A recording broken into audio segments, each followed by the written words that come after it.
officially begin by welcoming everybody to this call tonight.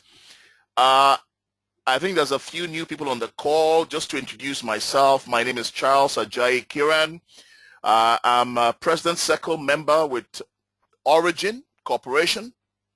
I've got my partner with me on upline here, also Maurice van Opperven, who is based in Norway, is on this call, and some of my other senior partners, Rich, you just heard from, who is in Uganda right now. He's the Central Africa country director, and then a few of the leaders spread out across the world. We've got the leader in Spain on the call as well. We've got the team in the Netherlands on the call as well. We've got Norway. We've got Africa, of course. We've got 3 here from Brazil. So, the line is populating right now, and I really want to jump into this training right away. So with your permission, I'm just going to jump right in. Maurice, your line is unmuted. Just speak, please. Let me hear if you can hear me, Maurice.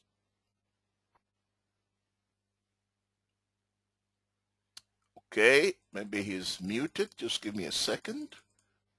Right, okay. Good job, I tested that. Maurice, can you hear me now? Yes, now I can hear you. I think you muted all the lines. I think so. Awesome, my man. Awesome. Okay. So your line is unmuted. All right, there you go. Okay. Let's just, because what we discussed we wanted to do tonight was to really talk about the individual's personal inspiration. And I think this is very, very important because the beginning of the year, the first month of the new year has gone very, very fast. Okay, and we are now in the second month of the new year. And the months and years does not wait around.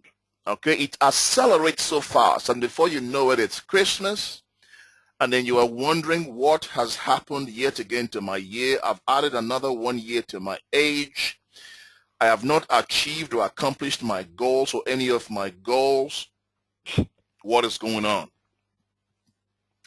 I've thought about this particular subject. There are several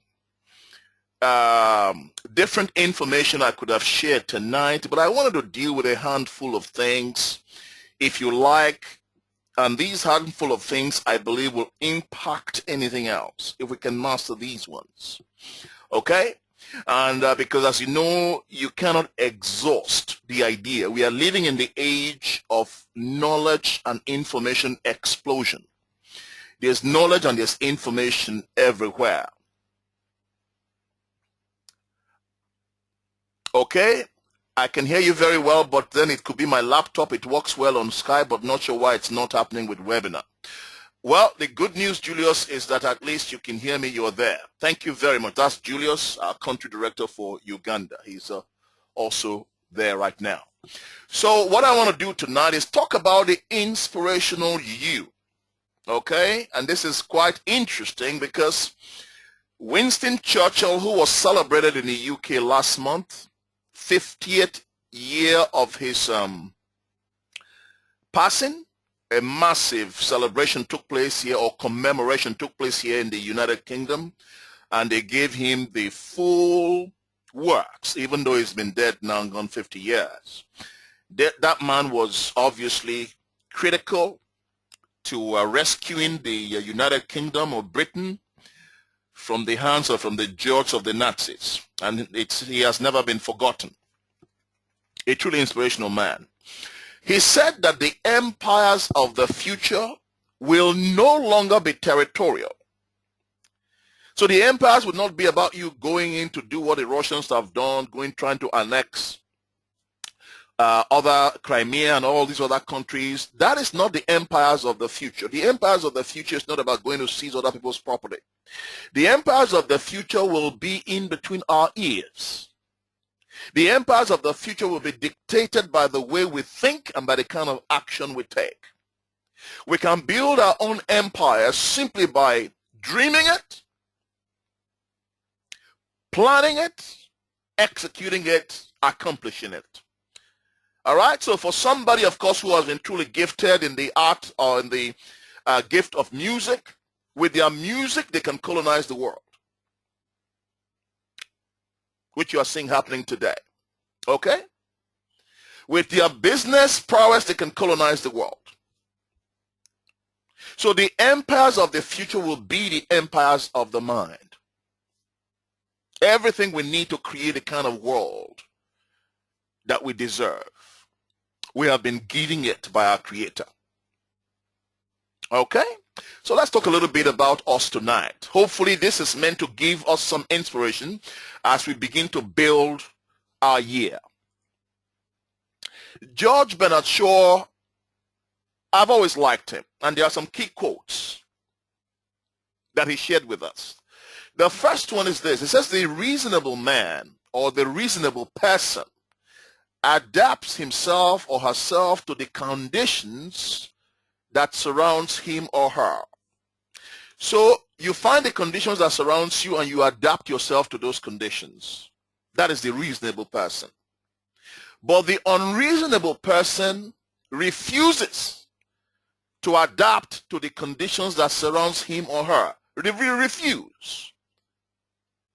So the unreasonable man or person adapts surrounding conditions to themselves. So they don't force themselves into the small door. They create a bigger door to accommodate them. They don't force themselves into a tiny room.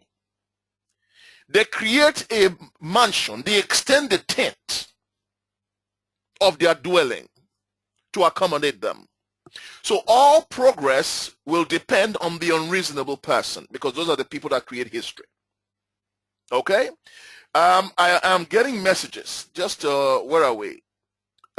Please, I'm not going to look at any messages right now because I'm busy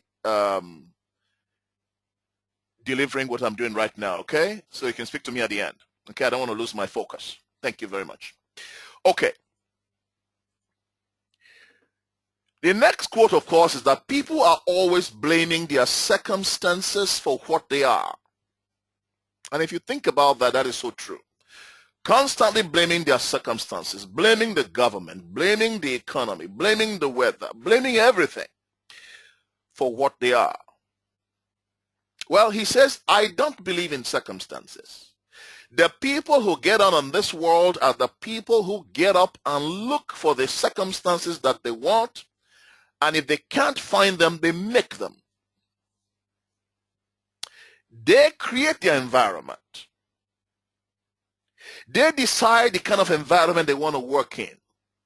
They decide if they want to have classical music playing in the background. They put on music. They put paintings around them. They create pleasant looking things that they can fix their gaze on, that will inspire their hearts and their minds. They create the circumstances that they want around them. If those are not available, they make them. Why? We are human beings. Human beings means we are creative. We are the only ones who can take a heap of dirt, get rid of all the dirt, create the most beautiful garden in place of those dirt. We're the only people who will look at this small place and say, this is not sufficient for me. I want to build a bigger place. I want to extend. We are the only people who can look at situations and turn it around. Animals cannot do that. We can. By releasing the innate power we have within us to create our realities. Only human beings can do that. But a human being who is thinking at a higher dimension, at a higher level, he believed that lack of money is the root of all evil. I've gone through a lot of situations in my life. I've been in situations where I've been made bankrupt in business at the age of 27. I've been in situations where I have had a lot. Top 3, top 4% in the United Kingdom in terms of earning power. And I've been in situations where I've had zero, falling flat on my face, lost it all. I'm built back up again. And I can tell you this clearly. Lack of money truly is the root of all evil. Don't get comfortable with not having money and telling yourself how beautiful life is, because everything in life that is worthwhile besides love, even love, is influenced by money. Try not to buy a present for your wife 1, 2, 3, 4, 5 years in a row and see what happens. The love begins to get a bit sour. So even love, now I understand that there are exceptions to every rule. I understand that. But generally speaking, you can do more with money. I call it cash flow. You can do more with cash flow. You know it, I know it. Everything that is meaningful, besides spiritual things, are influenced by money. Lack of money is the root of all evil. He believes that. And I think he's absolutely correct. Okay? Because money is impersonal. In the hand of the person that owns the money, that person gives the money life. If the person is evil before they had the money, that person is still going to be evil. If the person is good, then that person is going to be good. We are the ones that dictate what happens with the money.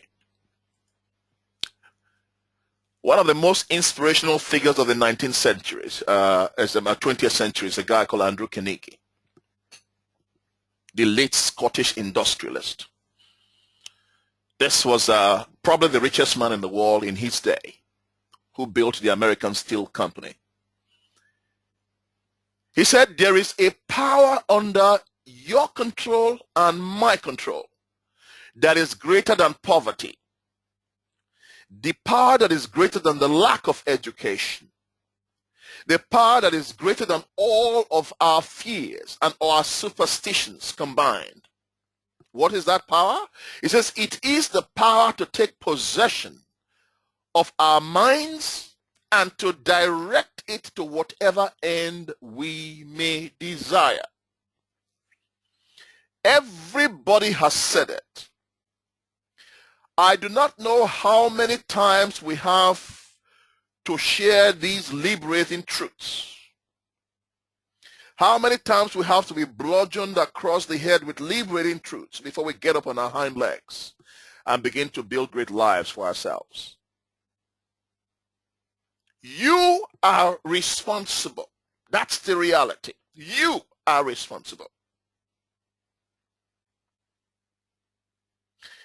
For those who are smart, they learn how to access the divine for the extra dimension that they want, the extra power.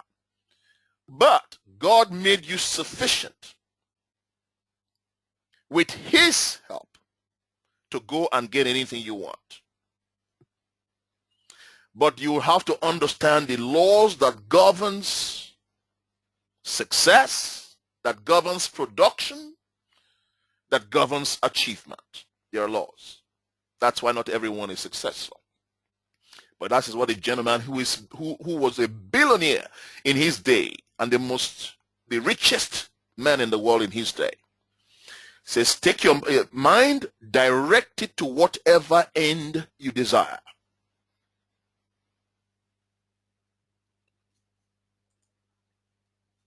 So what happens when you get inspired? When you get in that place of inspiration, inspiration is a mystery. It's a mystery. Your mind will transcend any limitations when you are inspired. Nothing is impossible to your mind when you are inspired. Your consciousness will expand in all directions, and it will seek every opportunity to express the divine within you. There is nobody like you in the earth. Nobody like you. You and I are one of a kind. Infused and birthed into this earth with everything we need to create the kind of world we want for ourselves. When we get into that place of inspiration, the mind does not regard any limitations at all. It does not. Nothing is impossible to the mind.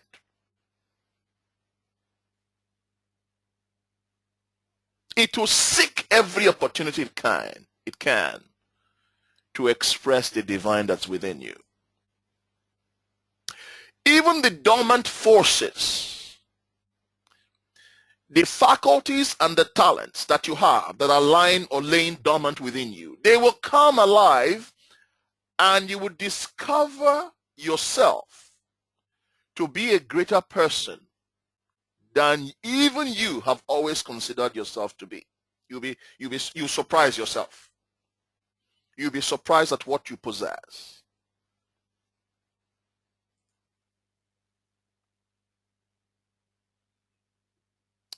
Awesome. Okay. But what will aid this inspiration flow? The only thing I've discovered that will aid the inspiration flow in your life is desire. Red hot burning desire. Desire was put in there by your creator.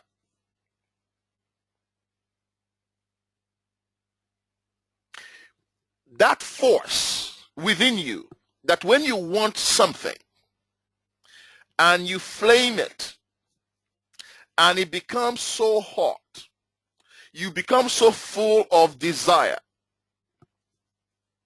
you begin to see miracles happen. Because it is the starting point to all inspiration. What do you dream of being? What do you dream of having? What do you dream of achieving?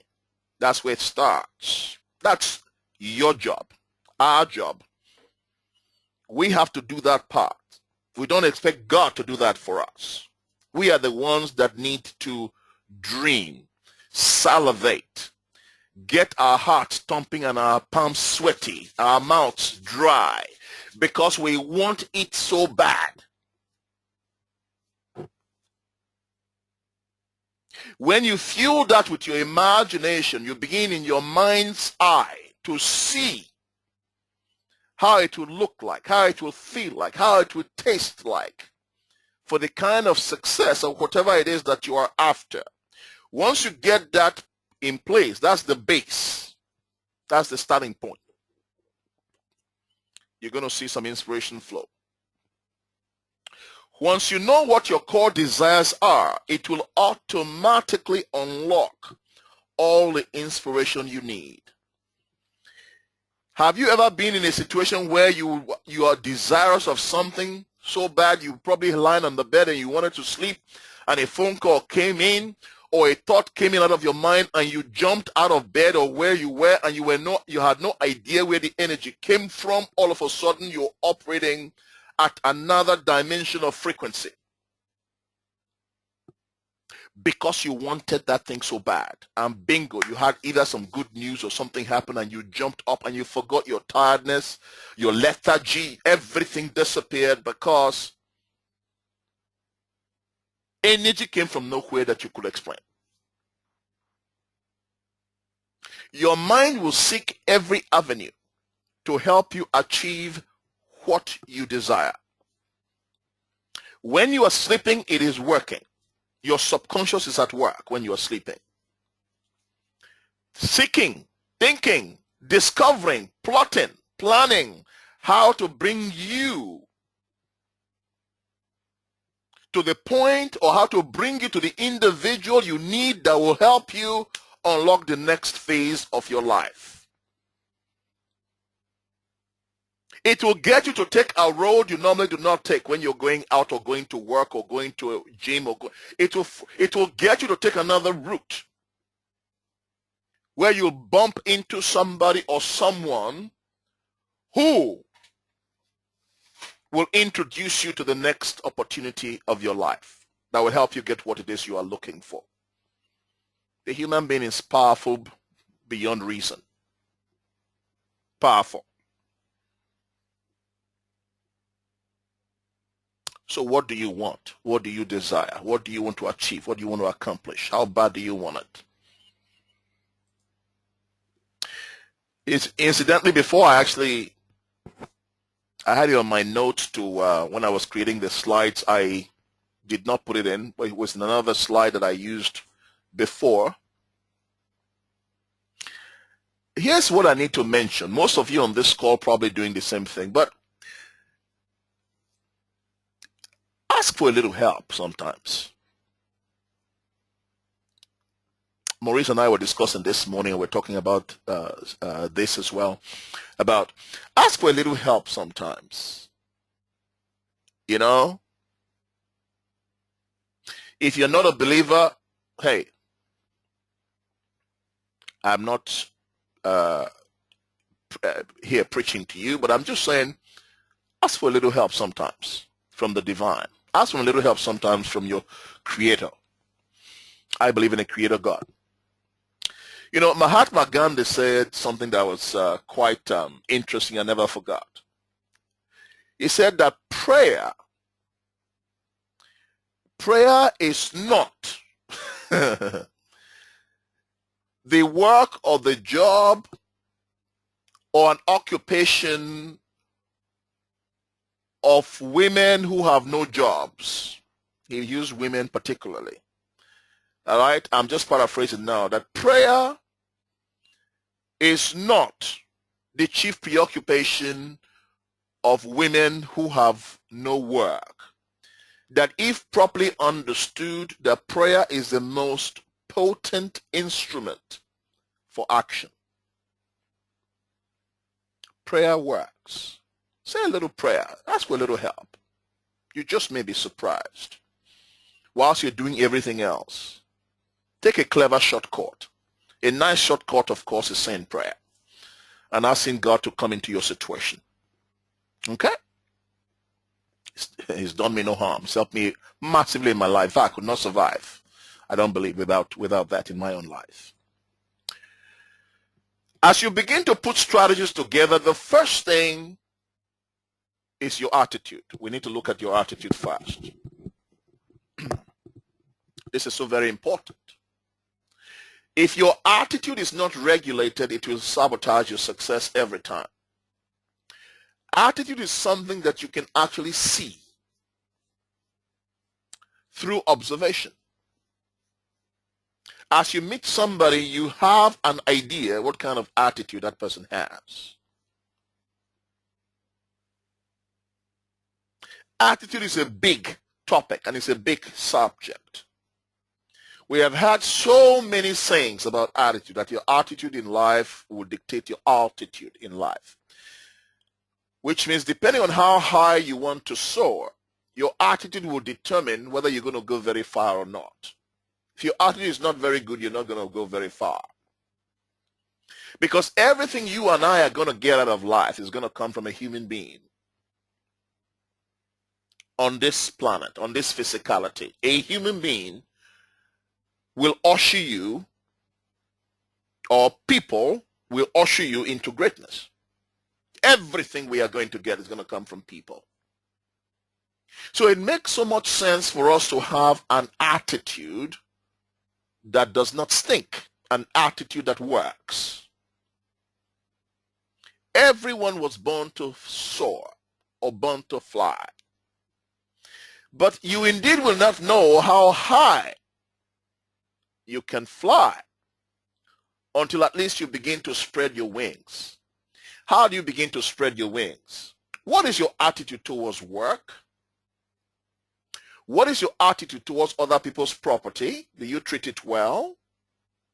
What is your attitude towards life? What is your attitude towards success? What is your attitude towards money? What's your attitude towards relationships? What do people say about you and your attitude when you come into a place? Does the light in the place go out and it turns into darkness because you walked in? And you bring in your dour, sour attitude with you, and the entire temperature in that place drops? Or are you somebody known as a person of good cheer, that when you come in, you bring the light with you? You bring sunshine? Or are you the type that brings thunder and lightning with you? hey, you would know because so many people would have probably let you know by now about your attitude. You would have heard feedback about it. What are you doing about it? Are you a blue sky thinker? As far as you're concerned, is the sky blue or do you always see it rainy? Always pessimistic about life? Hard for you to find anything good in life. Before you say anything, you say, oh, yes, but another objection, another objection. Yes, but another objection. Yeah. Do you see the best or not? It's an attitude thing. Are you grateful for what you have been giving already? Because I can show you billions of people worse off than you are. So why don't you begin first by being grateful for what you already have?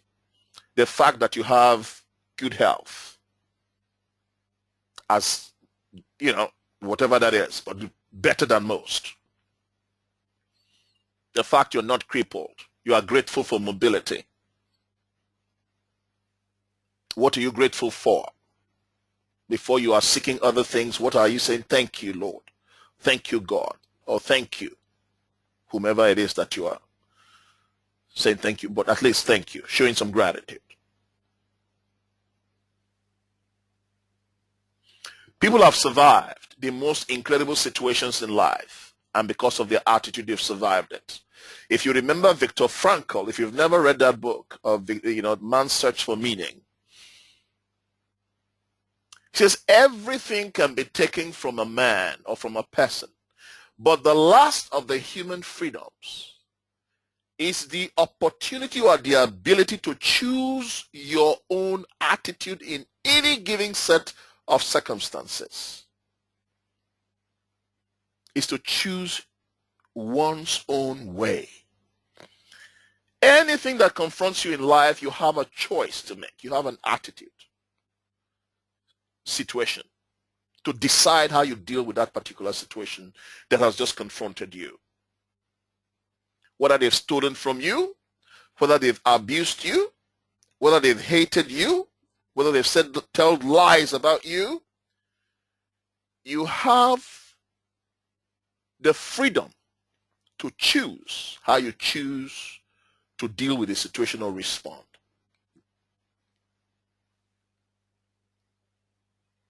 So that's an idea. What's your attitude to business? What's your attitude to success? Are you the kind of person that says, yes, so what? I'm happy with my little car, with my one-bedroom flat or whatever I am. I have enough. Is that your attitude? Me, sufficient in me, don't need anybody else or don't need to look after anyone else. Is that your attitude? Or do you believe that you have a responsibility for the less fortunate in society? That your wealth should not be only for you and your family, but it's for you to be a custodian of that wealth to spread it around. What's your attitude to the higher things of life?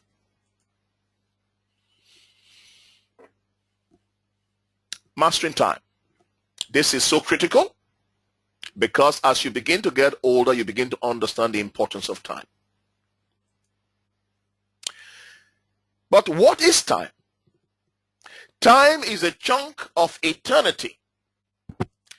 God has taken a chunk out of eternity and placed it on this dimension called earth to govern everything we do. So everything we do in life is governed by time. The minute you are born, you are getting ready to die. The minute you are born, you are getting ready to die. You are heading towards the other end, and it accelerates. The clock starts ticking. Tick tock, tick tock, tick tock, tick tock. It doesn't wait for you. So you would do well to understand the importance of time and how to use time wisely. The only common denominator or commodity given to every human being, regardless of their status in life, is time. Whether it's a king, whether it's a president, whether it's a pauper, everyone has exactly the same time. 24 hours a day. And how you can stretch it. Time cannot be interrupted by anyone. but you can control or manage it. Okay? You can control or manage, but you can't interrupt time. It doesn't wait for you, no matter how important you are. We all have to think of time constantly because time is life. Every time a year goes by, what that really means is you are basically measuring time. Every time the year goes by, you are measuring time. Every time the year goes by, you are measuring time. Because time is life. How do you begin to understand it? This chap here is trying to push the the hour hand back. He can't. Okay? It just keeps going. You can't stop it. If it stops, it's not because you stopped, it's because the clock is broken. It needs a new battery. Whatever you become in life will be dictated by how well you use time, irrespective of your stature in life.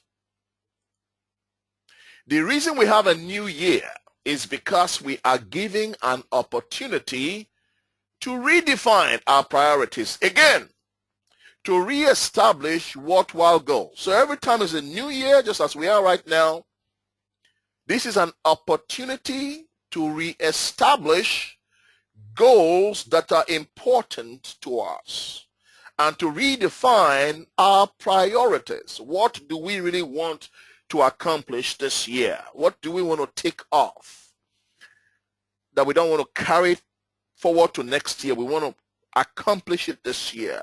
That's why they are priorities. What are the top 3? What are the top 5? Don't make them too many that you want to tick off that will impact so many areas of your life. What are those things? You got to write it down. This is not a New Year's resolution thing. These are goals and targets that you're after. Time can be an asset or a liability depending on how it is managed. Yeah? Which we all agree. If you were to be asked how old you are basically being asked, what is your life on earth? What is the sum total of your life on earth? How old are you? It means how many years have you spent on this earth and what has happened within those years?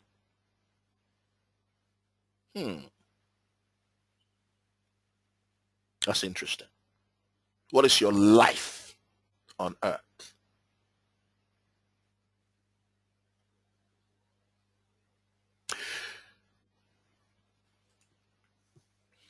How do we begin to try and master time?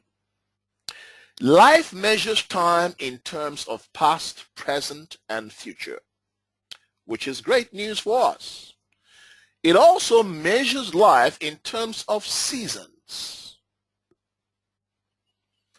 There are the winter seasons of your life.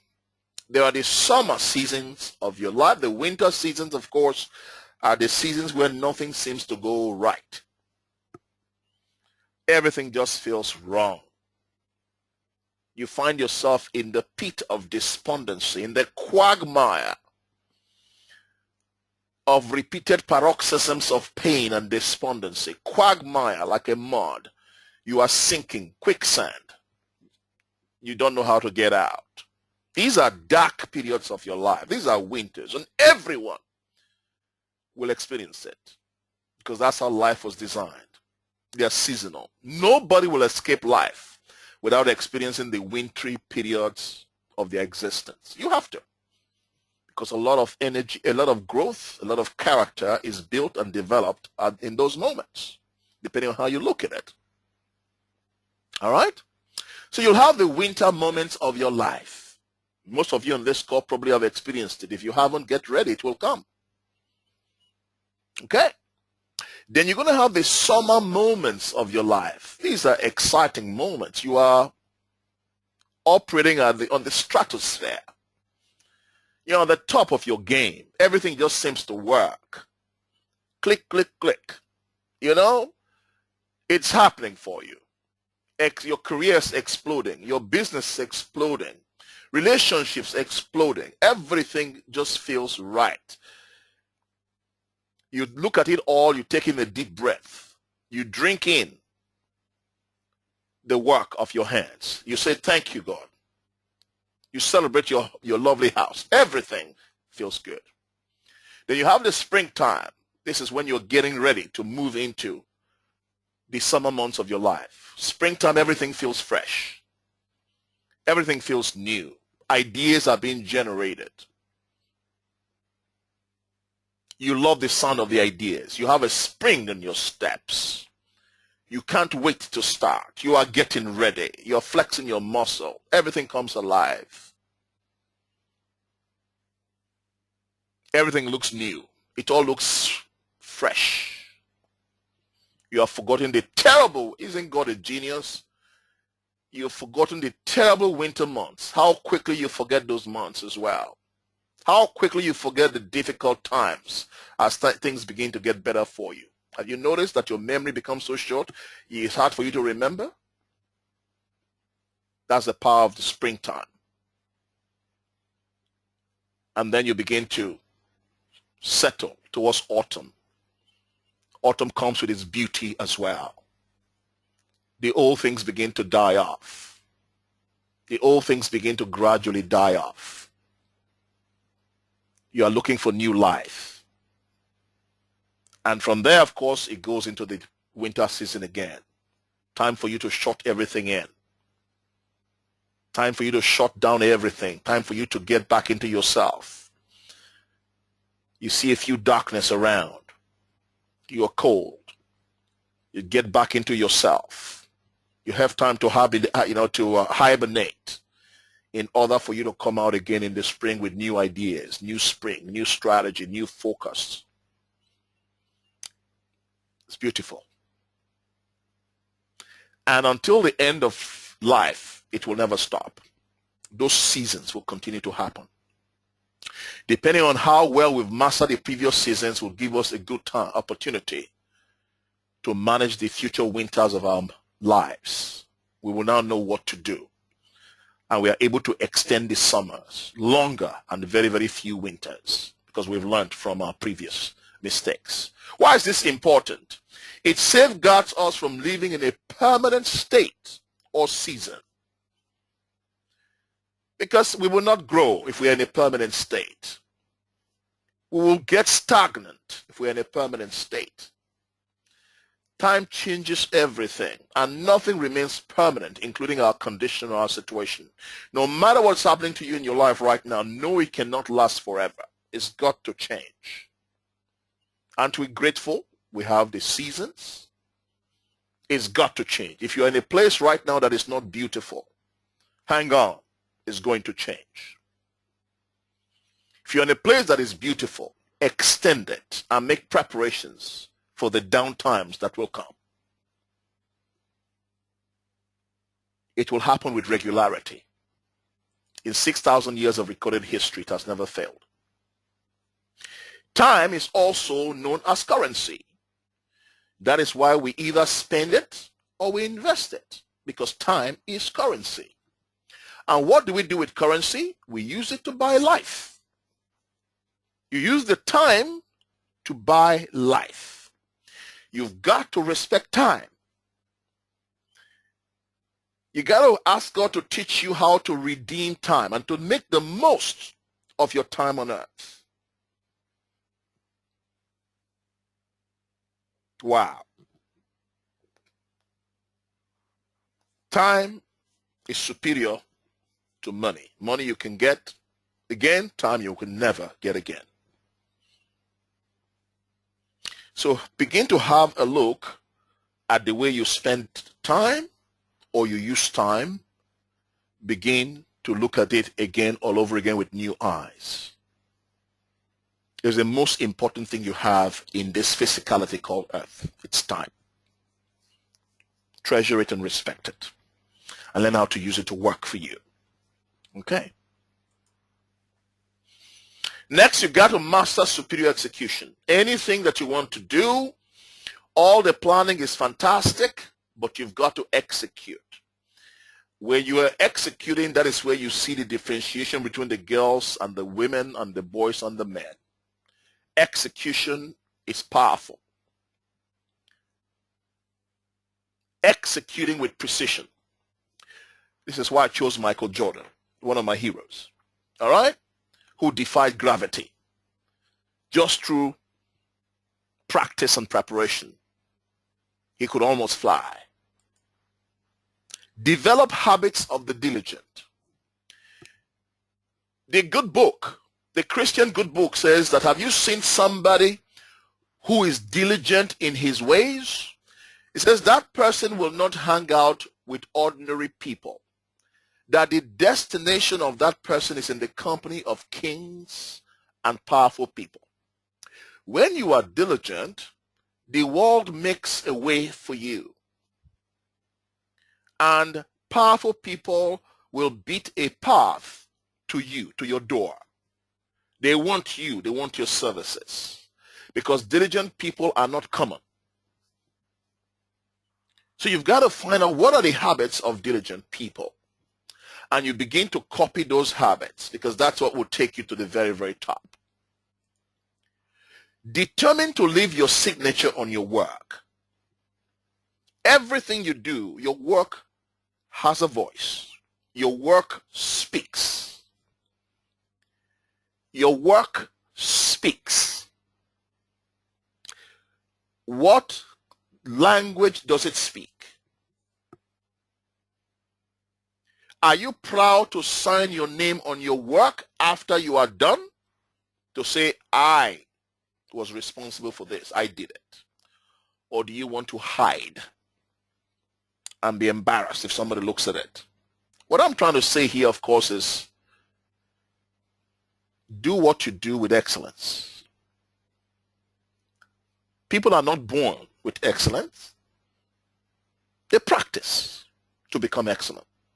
That means you too can practice to become excellent. It's a decision of the mind. It's a choice.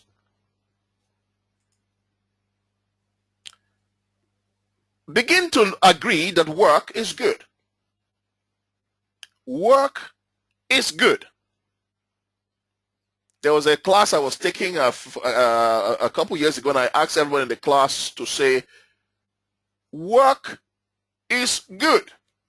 Because we have a lot of people here in Europe and the UK who don't want to do any work. Okay? Work is good. There's a reason work was designed. Because there are certain things that work can do that other things cannot do. When we really understand the power of work, there is a joy, there's a satisfaction that can also come from work, besides other things, right? And one of the things that's also very, very important here is that your potential, in terms of realizing your potential, there are only two things on God's earth that will help you develop potential. Two things. Number one is pressure. The more pressure you go through in life, the more you dig deep in. The more you dig deeper, deeper, deeper to find sustenance. Because the pressure will either break you or it will make you. So that's one way your potential can be realized. The other way your potential can be realized is through work, the art of work. Through work, you discover what you never knew you possessed. You discover new insight, new ideas, new creativity,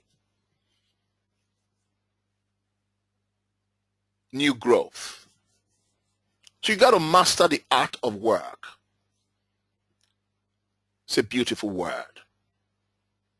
I love work. I'm not talking about the tyranny of work. I'm talking about the real idea and concept of work, where you bury your head in, you get lost, you travel with the beauty of what you're trying to do, what you're trying to create. That kind of work. Excellence and quality is never accidental. anywhere you see excellence and quality at work, you would notice it does not come by accident.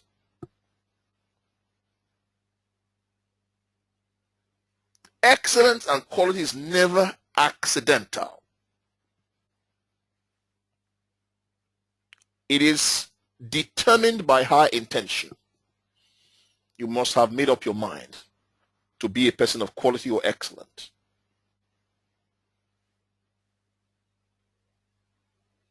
It is always the wisest choice amongst all the other competing alternatives you're going to get. Choose always to go the path of excellence and quality.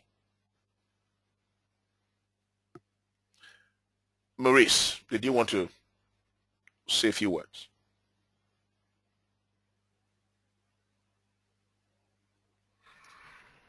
First of all, Charles, I'm very impressed with all the things you're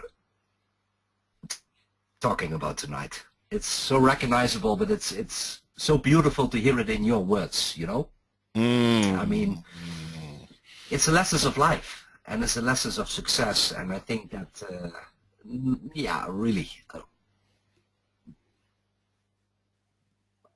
applaud for that.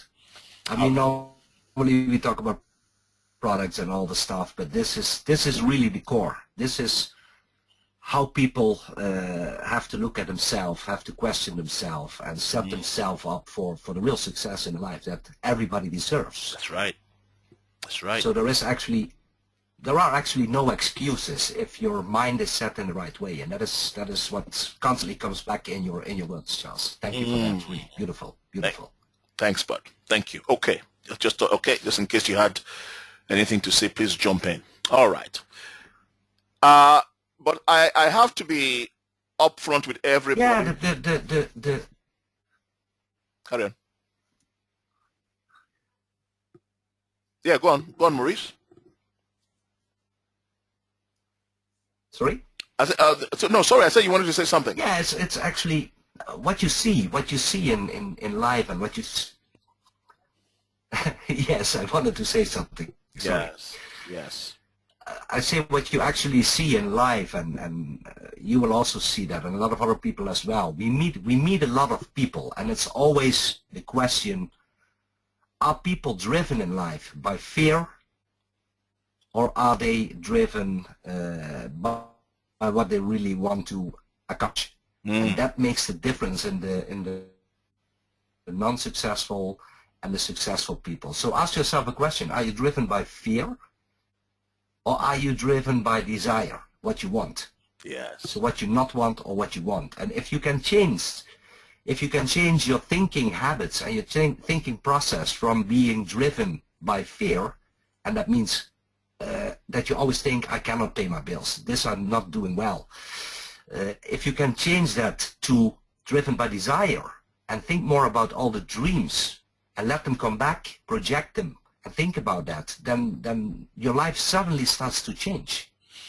It's a law that's unwritten, and that's in your whole message built in here, Charles. And really, this is beautiful. Thank you. Thank you too. Thank you very, very much. But you know, I cannot say all that without also saying this. Anybody on this call tonight who has achieved anything of note will recognize the part that persistence has played in that accomplishment of that goal.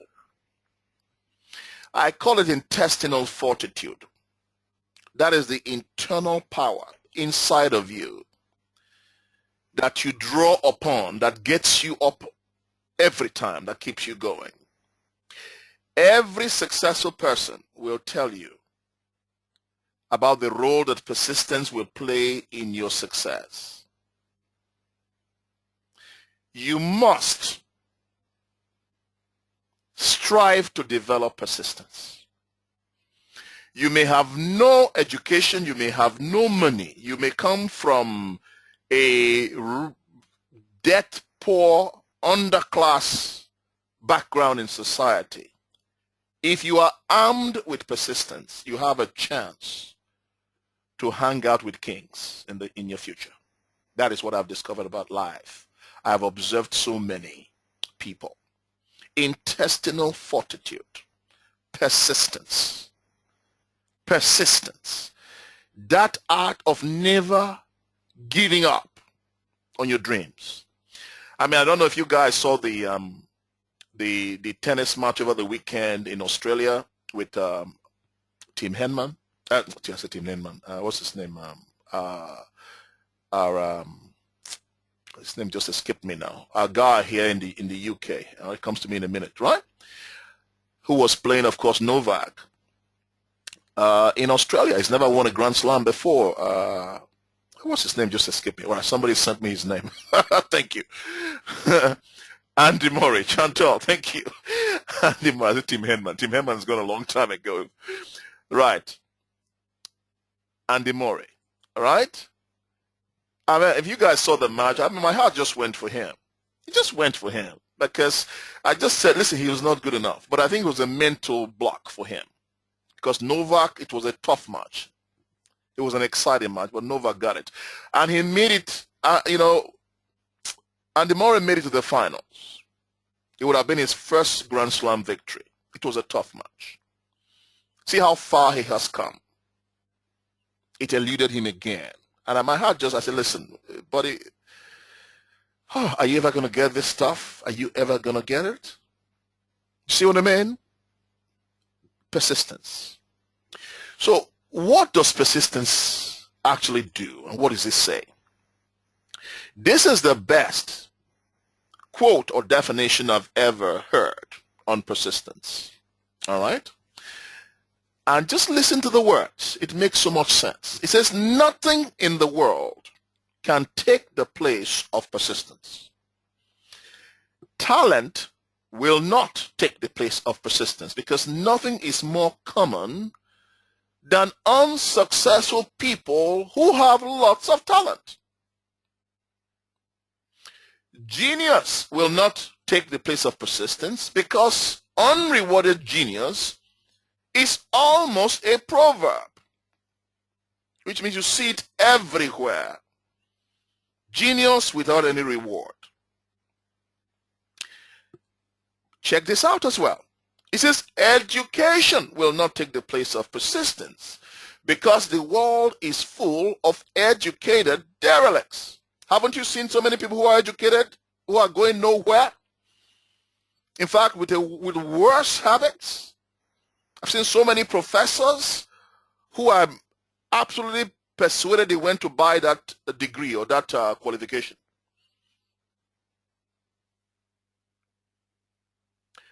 Persistence and determination alone are omnipotent. Persistence and determination alone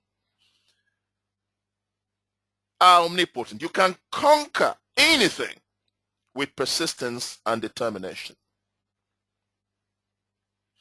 Even the water that drips on a rock, drip, drip, drip, drip, drip, drip, drip, drip, drip. Go check out that rock after many years. The water has penetrated that rock and it has dug a small hole, has made a difference on the rock by the persistence, by the persistent blip, blip of that water dropping. It has worn out the rock. What do you do with somebody who doesn't give up, who refuses to lay flat on their back and say it's all over? What can you do with that kind of person? That person can reach for the stars. Nothing will be impossible to that person. Nothing will be impossible to that person. Whether they have degree, they don't have degree, whether they have genius, they don't have genius, whether they have talent, they don't have talent. By refusing to give up, they will get to their destination with flying colors. History has proven it so many times. And you find them all over the culture. Everywhere you look, you're going to see them all over there, all over you. You will see them all over your environment. People that life did not give any hope to, who are today multi-millionaires, changing the lives of many, many other people because they never gave up. What are you prepared not to give up on in your life? That you may not have had the answers to those things yet. A way may not have been made for you yet. I use the word yet. But you have said in your mind, I am not going to give up until I reach my destination. But just saying I'm not going to give up is not enough. What do you use to fan the flame of your desire to keep you actively engaged in the pursuit? Intelligently. Intelligently. There are certain things in your life that you know are dead. You need to dismount. You need to turn around and change course because it's dead. All the persistence in the world will not turn it around because it's dead. So you need to be able to have the wisdom and the intelligence to know the difference on the things that you really need to persist on and the things you don't need to.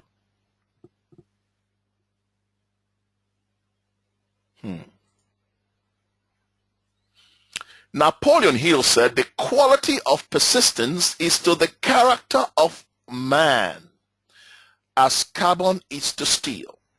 I hope you got that.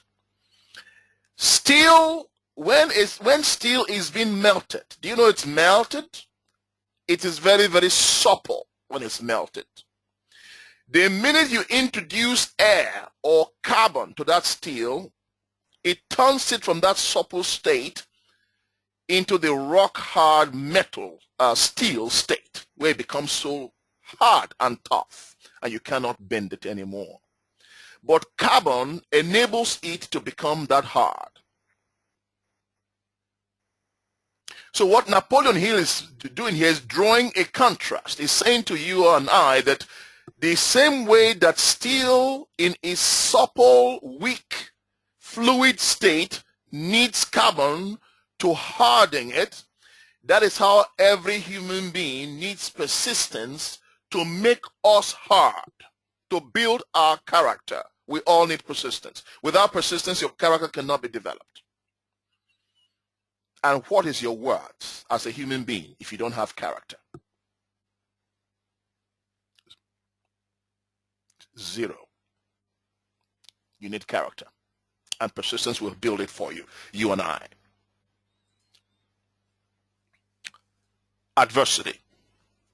I'll be lying to tell you that you're going to go through life, tiptoeing your way out of life, smelling of roses, never encountering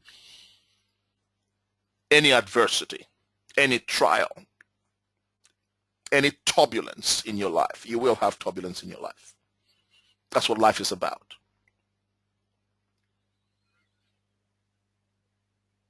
So we need to be prepared for the turbulence when it comes so that we are prepared. We have a place of safety. Either we go back into our God who strengthens us and takes us through that adversity, and we pray is the type of adversity that we can handle. Okay? But how do you turn adversity into a positive? Something that's meant to be a negative, how do you turn it around into a positive? Because adversity is not contradistinctive.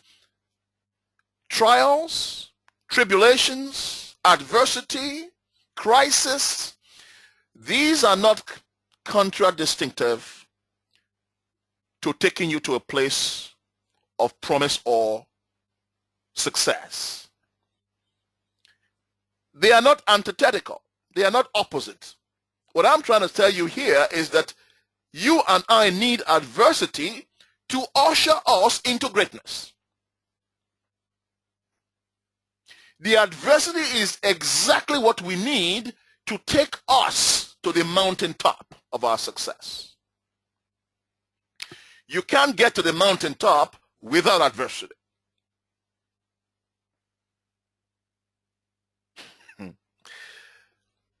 That's just the way life was created. And when somebody is going through the adversity, just like the cocoon, when you see a butterfly that's spinning a cocoon and comes out as a beautiful, at the beginning it does not look beautiful. The tadpole. When they spin that cocoon and you want to try and go help them out of the cocoon, you end up paralyzing that beautiful butterfly. Comes out with a damaged wing or comes out with a defective body part. Because it is the spinning that cocoon and forcing the way out of the cocoon that creates that beautiful butterfly. So the adversity that you and I confront in life brings us out at the other end looking good, feeling good, accomplishing much, learning the vital lessons of life which we now use to influence others. You cannot use to influence others if you have not been through it yourself. The lessons that are to be learned, which you now use to build others, you cannot have those lessons if you have not experienced it. And the door that has been shut in your face and you thinking it's all over is actually the door that is about to be opened to take you into your greatness. So the key questions to ask is, as we are going through these difficult times, is to ask the questions repeatedly. Is there something I am meant to learn from this experience? Is there something I'm meant to get out of this experience because this is too tough? I don't know if I'll survive this. Every adversity, there is a seed of an equivalent or superior benefit. You say, Charles, it's easy for you to say that. Well, I've been through a lot in my life. God has seen me through all of them. Okay? When you are in the throes or in the midst of the adversity, you cannot see anything good. That's true. You cannot see anything good. But how many times have you and I looked back with hindsight and said to ourselves, wow, if that did not happen, this would not have happened, that would not have happened, I wouldn't have achieved, or I wouldn't be here right now in my life if that did not happen. How many times have you said that to yourself in hindsight? So many times. Without even hearing from you right now. I know you've been through situations in your life, you said, wow, I'm so glad that happened. If that didn't happen, I won't be here. Yes or no? But in the middle of that adversity, your eyes are shut because of pain. All you want is you are screaming, get this pain out of here. Get it out of me. And you just think about a woman pregnant and about to give birth. Ferocious pain that us men can never understand in our lifetime. All we've had is I've watched my wife give birth to our 2 kids. I've been right there, and I have seen what a human being goes through to give birth. I cannot believe it. I can only think of what it will feel like. They don't know if they're in this world or if they're in the next world. They are suspended in between both worlds to give birth to that most beautiful child. And some of them resort right there and then, never, if I get through this, never will I ever have another baby. And guess what happens? Once they give birth to that baby, they forget all the pain. Next minute, guess what? They're looking for baby number 2 and the baby number 3. That's what, to a large extent, adversity does as well. There's a lot of pain with adversity. You cannot see the best when you're in the midst of that pain. You cannot see the best. But after that pain, you look back.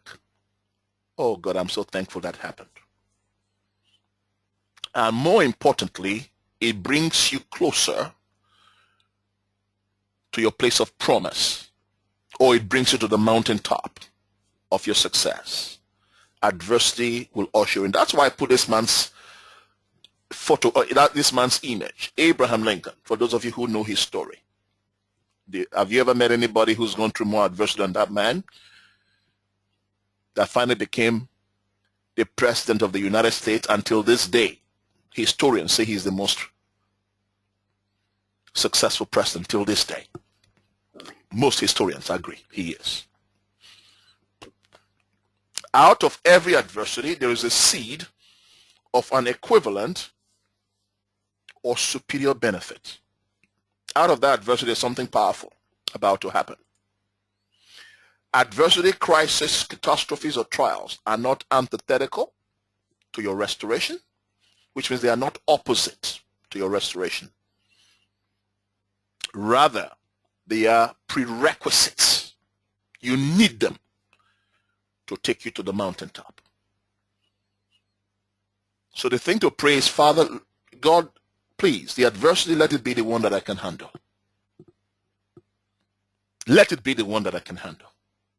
Let's pray for that. Because that will take us to our mountaintop. Finally, all of those things, if you don't act, is wasted. You got to take big actions. Because there's a place for action. If you don't act, nothing happens. So to map out a course of action and follow it to the end will require courage. But it has to be intelligent action. It must be taking you where you want to go. There is nothing more frightful than ignorance in action. So ensure you take intelligent action. Which means if you're going to put so much energy into that direction, make sure it's the right direction in the first place. Okay? So that your energy is not wasted.